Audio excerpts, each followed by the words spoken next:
I thought they were really a good football team, very disciplined, very physical, really good brand of football. I always tell our kids, when you turn on the special teams tape on Sunday, you find out who you're playing. And we thought they were a really good football team, and they proved that today.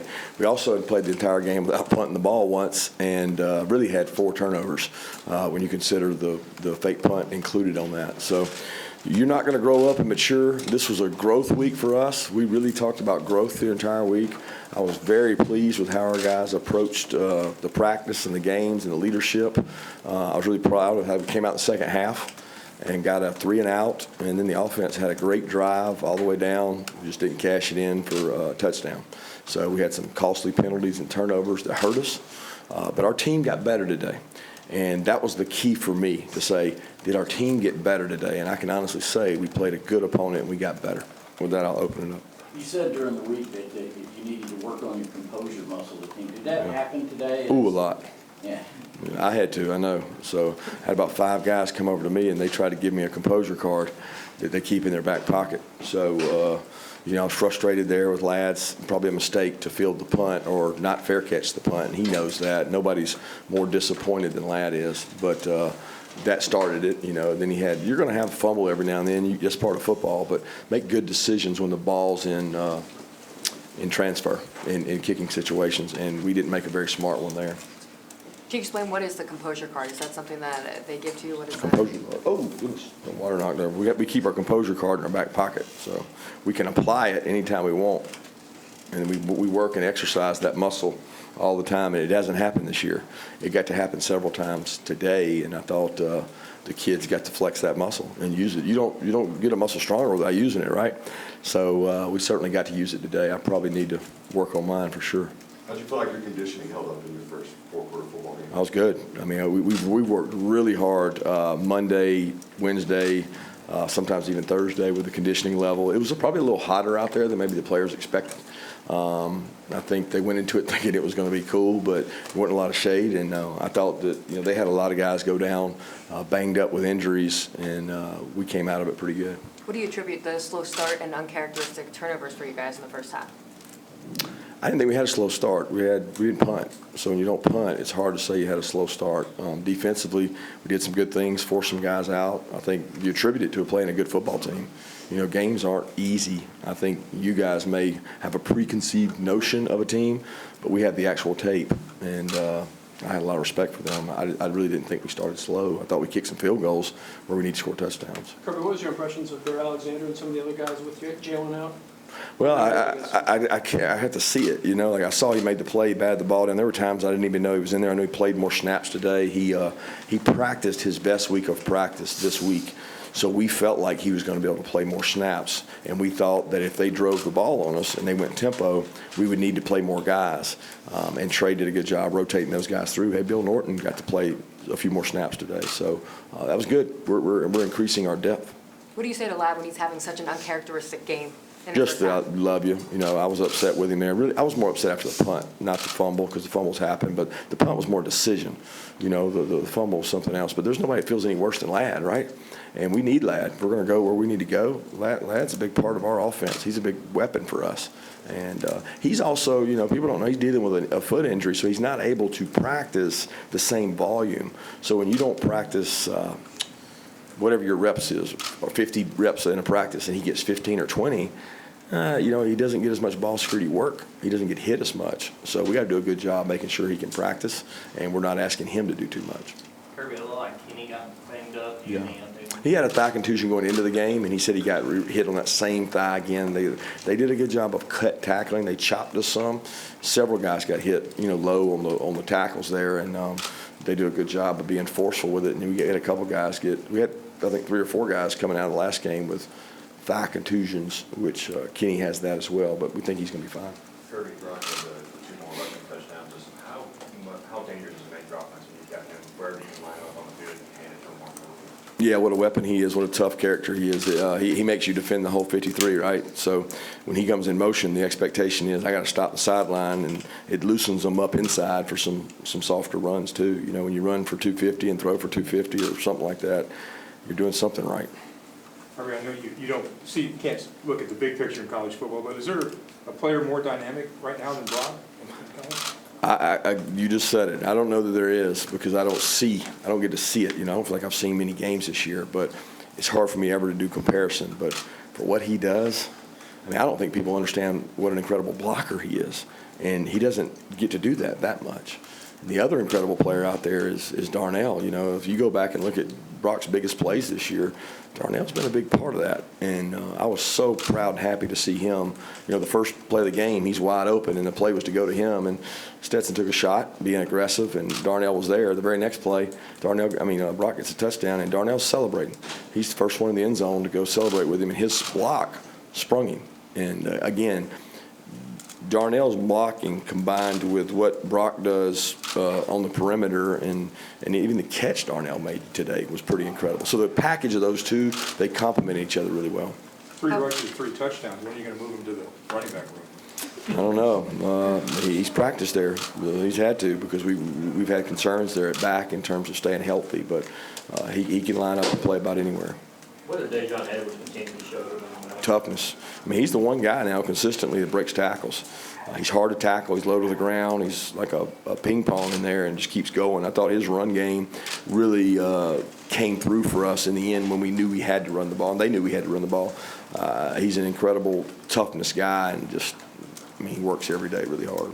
Where would you like to see your defense improve from this game? Giving up only 10 points in the first 3 and then 22 in this one. Where can they grow? A lot of places to improve. The same places we could improve when we gave up 10 points. You just didn't see it. They did a good job in the RPO game. We didn't leverage the ball properly on the sideline twice. They had 3 first downs at halftime, but we had a slow start. So, I take it that we did our job. We just got to keep improving. How many kickoffs has Noah Smith caught this year, and will you be telling him to fair catch the next one? I was holding my breath on that one, buddy. I was proud of him because he says that he doesn't have the best hands out there, but he did catch that one, and he even got a little extra return yards. So he'll be showing his kids that one for a long time. He stays out extra and catches kicks each week, so that's why we do what we do. Stetson, first snaps in the fourth quarter of the season, how big was it for this offense to see them get a touchdown on the penultimate drive and then run out the clock there on that final drive of the game? It's good. I still think that we need to see a real, a drive of what's like we got to go win the game. That was more of a protect the lead maybe kind of drive. But I felt like he played better kind of as the game went on. He had a couple passes that he wishes he had back early. He missed some guys, and that's frustrating for him because he wants to be perfect, and we don't ask him to be perfect. We ask him to be the best version of himself. 2 straight weeks, coach of the other team faked up a punt on him. Yeah. How concerning is that right now? Well, it ain't concerning. I'm concerned every week by a fake punt. When you're a heavy favorite, what does the other team think? I got to steal a possession, right? So what do you work on all week? Can't steal a possession, and we spent just an enormous amount of time, and we were actually in our prevent the fake call because it's 4th and 1 or inches, and they did a good job. We had somebody lose eye control. Somebody had him man and missed him, and we got to do a better job. It's unfortunate because the defense deserved to stop there, but we didn't stop him. I think one of the players mentioned that part of the postgame message was it's not always as bad as it seems or something like that. What was that kind of like from your perspective, and how does that play into the standard kind of playing you're going? Well, I don't know. I didn't talk anything about it's not as bad as I told them I thought they played really hard and really physical, and they played a really good football team. And when you're honest with your team, they believe you. Like when you walk in on Monday and you say, hey, this team's really good. They might be better than we played. We got to practice well. And then they go practice well. They listen. And after the game, you're not going to go back and say, well, guys, this team stinks. I'm not. That's a good football team. They won their conference last year, and they got a really good conference. They played 2 other ranked teams really tough. I got a lot of respect for Kent State and the coach and the coaching job they do. So I'm not down about where our guys played. If you turn the ball over 4 times, you're going to be in ball games like that. So we got to prevent that first. How important was it, though, to be able to deal with the adversity this early in the season so that you can continue to grow and improve? Well, I'm glad we had some adversity. You could probably argue it wasn't enough. You had, whatever, 10-point lead there. The adversity to me is overcoming those turnovers and going out and making stops, sudden change, making stops. The red area stop was really big for the defense, but their defense came back with a big red area stop. So I think you gain confidence when you play in games like that. And like I said, I got a lot of respect for Kent State. How similar is their odd stack of something you might see later on in the year against a team like Mississippi State? Well, they didn't play it the whole time, so they were in and out of it. You know, going into the game, we expected them to play at a higher percentage, and they didn't. They played more 4-down than we expected, which doesn't affect us. We play 4-down every day, so and they're not a true stack team. They move around and do some different things, and they do a really good job of mixing it up. You can tell they've studied some other defenses and do a nice job, but their defensive coordinator will tell you too, he still gave up 550 yards. I mean, okay, so like it's not like it's all relative to what you expect. I mean, we can't turn the ball over, and I thought our offense executed really good based on what their defensive plan was. Jalen Walker got in there and blocked the Yeah, it was punt. big. What have you seen from him throughout this year? Proud of him. You know, he got taken off punt team a couple weeks ago for not getting this guy, and he didn't pout, he didn't complain, he didn't go in the transfer portal, he just kept on fighting, and Darius got a little banged up, and Darius Smith, and Darius was going to start on it, and we stuck Jalen back in there, and lo and behold, he makes a big play and blocks the punt. You guys had 1 sack through 3 games. Today you had 3 sacks by the half. One of your players after the game said like it was something you had been challenging them to do. Were you happy with the pressure today? At least that's a positive takeaway. Well, it's a positive takeaway for the stats, but again, I can't get into stats. They gave us an opportunity to sack them. You know what I mean? Like they dropped back, they had some RPOs. I mean, we haven't had a chance, and they gave us a chance, and we capitalized on it. But I'm not like, we haven't been preaching sacks to our players. We've been preaching fundamentals and execution. That was such Jamon Dumas Johnson's play. I think he had 2 of those sacks, and he had a couple tackles for loss at halftime. Yeah, I tell you, he's practicing really good right now. He's slowly becoming that vocal leader of the unit. He commands respect the way he practices. The walkthroughs before the game, man, I love the way he's maturing, and he's getting more confidence. You know, I don't want to comment on how he played, but it sounds like he played good based on those statistics you just gave. But he practices the right way, so it doesn't surprise me. You warned a lot about this team, and they're 45-point. You were a 45-point favorite. I mean, it had nothing to do with that, but you warned about this. Just your thoughts on Kent and what Sean Lewis is doing with that program, playing 3 big programs on the road in 4 weeks. Yeah, I can't imagine what he's played, and then to flip it over. Now he's got to go play his conference schedule and do that. They're going to be tough in that conference because of the teams they've played. But their kids play with great toughness and resiliency, and they hit, they strike, they don't run from contact, and that's SEC football.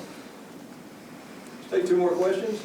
Malachi Starks he's played well the first 3 weeks. There was a couple times where he pulled him over on the sideline and talked to him. What were some of those messages like to him? Just eye control and things, and he's just going to be a really good player. I mean, they had some RPOs built into that side of the field, and he had to cover those guys. He got them on the ground. They're tough plays to defend.